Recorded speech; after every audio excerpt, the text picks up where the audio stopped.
Warning, censorship. Warning, censorship. How does it feel to have the government just be able to snap their fingers and close it? They don't care. They don't care if we're in business. I'm not sure why they don't care since we pay taxes, but it's not going to be good. And I don't think we're the only ones. So Robert, as you know, we chatted, a few weeks ago now. We got your name from the Rebel News guys and said, hey, you know what? Go over, see this guy, see what he's doing, understand that he's got kids in there, that they're trying to be active and healthy. And, I told you on the phone, it's as simple as this. We contacted you, we wanted to hear your story, and we're here to hand you some cash. And it's as simple as that. Yeah, thank you simple so as much, that. guys. What's up, you guys? It's Andrew back with Travis Kanellos from Fund the Grind 2021. Now it's 2021, Travis. You want to give us an update on the fund and what we're doing here today? Yeah, great. So we're at about 45K right now, which is amazing. Everyone's helped out a whole pile. So we need to keep this momentum going, keep the grind going. And we're here today in Hamilton with Robert at the Jungle Hut. And we're here to give him some cash to help out his business and give him a few more months. So we got Travis to agree to select somebody off of our iwillopen.ca list of businesses that want to open. They're shut down from the lockdown. So Travis was kind enough to select the Jungle Hut here in Hamilton. And we're going to hear his story, the owner's story, and why they're closed down, what they're doing to try to reopen, and everything else that we're doing, that we're supporting, that we want to get you guys to support as well. So I'm here with the owner of the Jungle Hut, Robert. Robert, how are you doing today? Good. Other than not being able to open my store. Yeah, so tell us about the Jungle Hut, how long you guys have been closed for, everything that you've tried to do. You were explaining to me what you've tried to do to reopen. I see that you've closed off half of your space here. Yeah. Tell us everything that's happened. Well, when COVID hit, we had March break coming, so it was actually our time to get some good business in, but unfortunately that didn't happen. Once we closed down, we basically held on as long as we could. We got some red support, but not enough to keep us going. So we had to close down about half of our business. Mostly it was the front open space that I had where I had the birthday party. So we closed that down.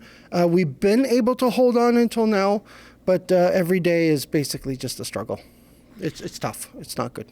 So what does it say from the government that you're not allowed to stay open? You mentioned before that you've opened for a month before and then they shut down on a whim. How does it feel to have the government just be able to snap their fingers and close it? They don't care.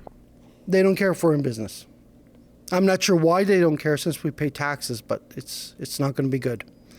And I don't think we're the only ones.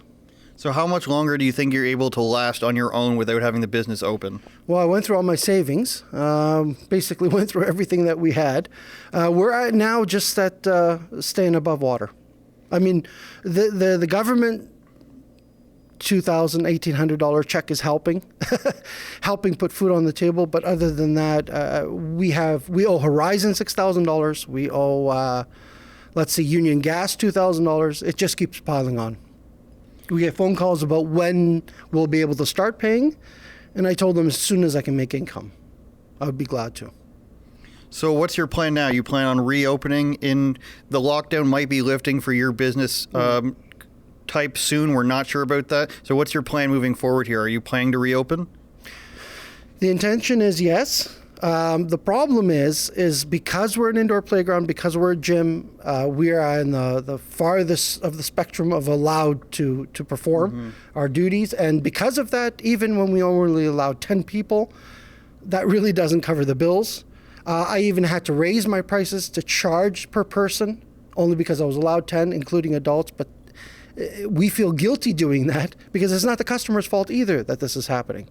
But the problem is the two ends aren't meeting anymore.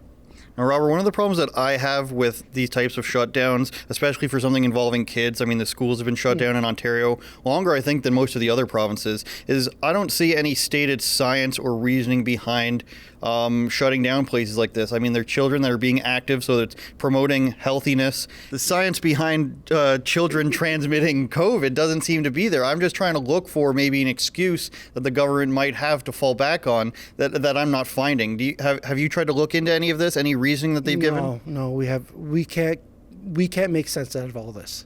It really doesn't make any sense at all. We were following the rules. We were the customers were, I mean, even the kids, we were having an employee try and keep their distance from each other, but it's just, there is no common sense to any of this. other than the fact that we probably should be out of business. So Robert, as you know, we chatted, a few weeks ago now. We got your name from the Rebel News guys and said, hey, you know what? Go over, see this guy, see what he's doing, understand that he's got kids in there, that they're trying to be active and healthy. And, I told you on the phone, it's as simple as this. We contacted you, we wanted to hear your story, and we're here to hand you some cash. And it's as simple as that. Yeah, thank you simple so as much, that. guys. Awesome. This means a lot to me and my family. We've been struggling, to say the least, since March. Unfortunately, all my employees are also struggling. We'd rather just open up and get everyone back to work. If you do get fined, Robert, for reopening, we're willing to cover that for you. Don't pay the fine. We have great lawyers that are fighting fines across the world, in the UK, in Australia, and in Canada. Well, the fear is the greatest thing, is going against the government's authority, which we don't want to do because we're law-abiding citizens. But the worst part about this is we're afraid. We're afraid two cops are going to come in here and ticket me $5,000 or something, and then I don't know where to pay it. I don't know where to get that money from. I don't want to take food off my table to pay a fine. I would love to reopen. I'd love to reopen today. I know I have customers calling me today. They want to come back. Their kids are really trying to get out. It's not about Jungle Hut. It's about getting out of the house and getting active. And we can't. We're just too afraid. We're afraid we're going to be attacked. If you do open, don't pay the fine. We'll battle it for you in court.